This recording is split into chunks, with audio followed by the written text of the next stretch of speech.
जालन्यातील उपप्रादेशिक परिवहन कार्यालयात शुक्रवारी दिवसभरात परवाना काढण्यासाठी आलेल्या जवळपास 60 वाहनधारकांची वाहन चाचणी घेण्यात आली आहे। या चाचणीत 8 जण हे नापास झाले।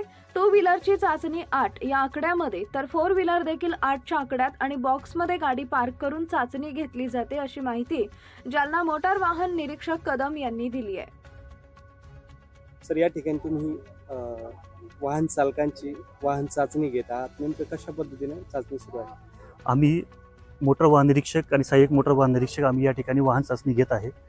माननीय उपप्रादेशिक परिवहन अधिकारी चंद्रमोहन चिंतल यांच्या मार्गदर्शनाखाली जे 2 व्हीलरची जी चाचणी आहे ती 2 व्हीलरची चाचणी आपण 8 या आकड्यामध्ये त्या ठिकाणी घेतो आणि जी 4 व्हीलरची चाचणी आहे ती 8 या आकड्यामध्ये घेतो आणि सेम त्याच प्रकारे इथे जे रिव्हर्स पार्किंग आहे, पॅरलल पार्किंग, ही रिव्हर्स पॅरलल पार्किंग ह्या 2 जे बॉक्स केलेले आहेत त्या 2 बॉक्सपैकी एका बॉक्समध्ये ती गाडी त्या ठिकाणी व्यवस्थित बसली पाहिजे, म्हणजे जे 4ही चाकं जी आहेत गाडी त्या बॉक्समध्ये बसली पाहिजे, नाही पाहिजे।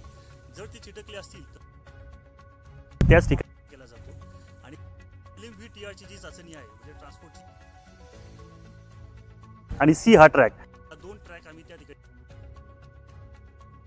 आम्ही त्या ठिकाणी LMVTR ची टेस्ट त्या ठिकाणी आम्ही घेत असतो। सर, आज दिवसभरात किती वाहन चालकांनी चाचणी दिली? आज दिवसभरामध्ये 60 वाहन चालकांनी चाचणी दिलेली आहे।